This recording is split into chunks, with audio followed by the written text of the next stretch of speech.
Every week, the trash disappears. But the money does not. Behind a simple pickup route sits a private market shaped by contracts, exclusivity, and quiet political power. Municipal waste is sold as a utility, yet the real business is institutional design. The contract decides who wins, who pays, and who gets locked out. The first trick is simplicity on the surface. A city asks for pickup. The bidder answers with a long agreement, and the hidden economics begin in the fine print. Most contracts carve cities into exclusive territories. That means no real rivalry, no price pressure, and no easy exit. Competition is replaced by a protected geography. Then come the escalators. Fuel, labor, inflation, and disposal fees are baked into formulas that keep climbing. The city signs a contract and inherits someone else's margin.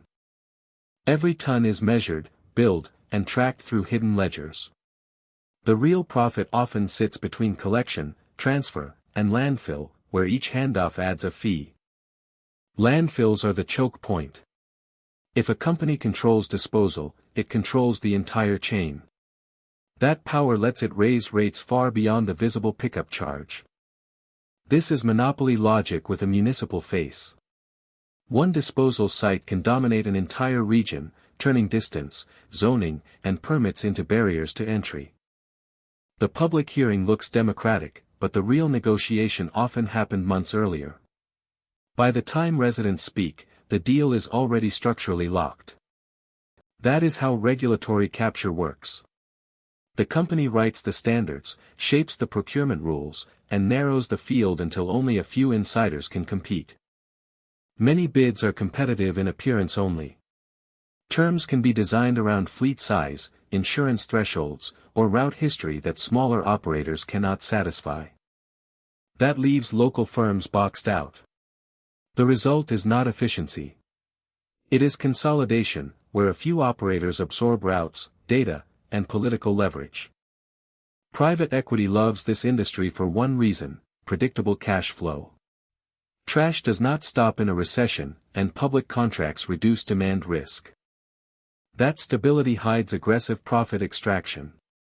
Investors buy fragmented haulers, combine routes, and lift margins through pricing power, not innovation.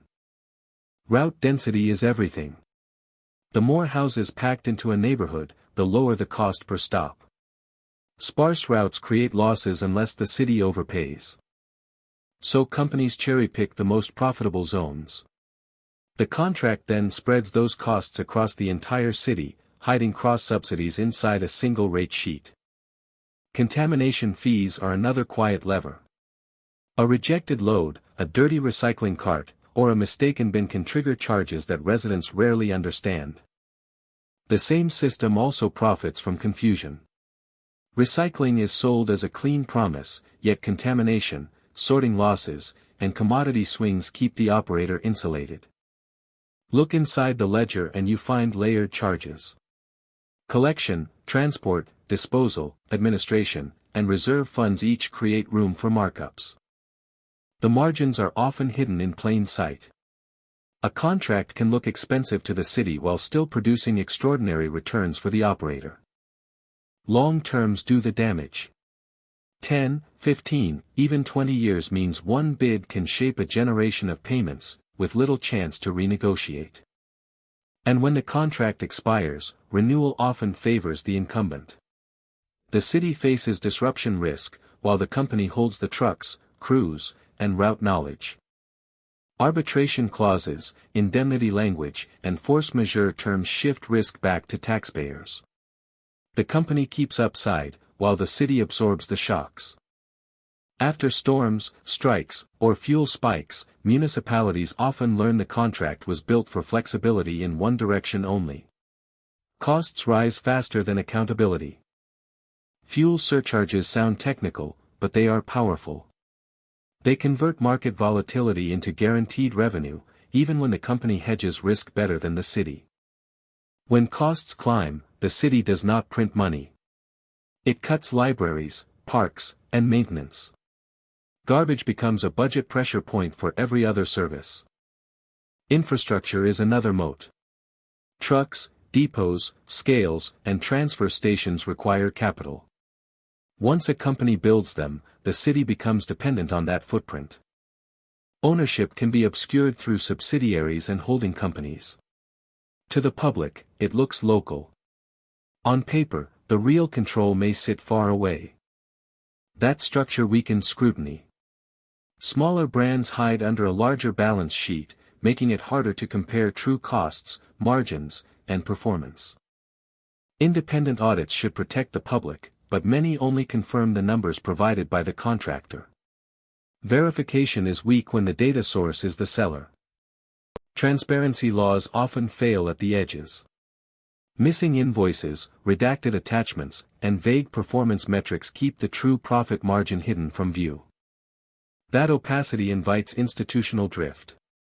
Over time, staff accept the vendor's language, the vendor accepts the city's weakness, and the contract becomes normalized. This is the core flaw: lock-in. Once the city depends on one operator, switching costs rise, leverage drops, and prices stop reflecting real competition. Garbage contracts are not just about waste removal. They are about who owns the bottlenecks, who controls the ledgers, and who can tax necessity. The public sees a bin at the curb. The private sector sees recurring revenue, protected territory, and a municipal balance sheet that is easy to squeeze. Behind the trucks and trash bags lies a quiet transfer of public money into private hands. That is the real landfill economy. Subscribe for more.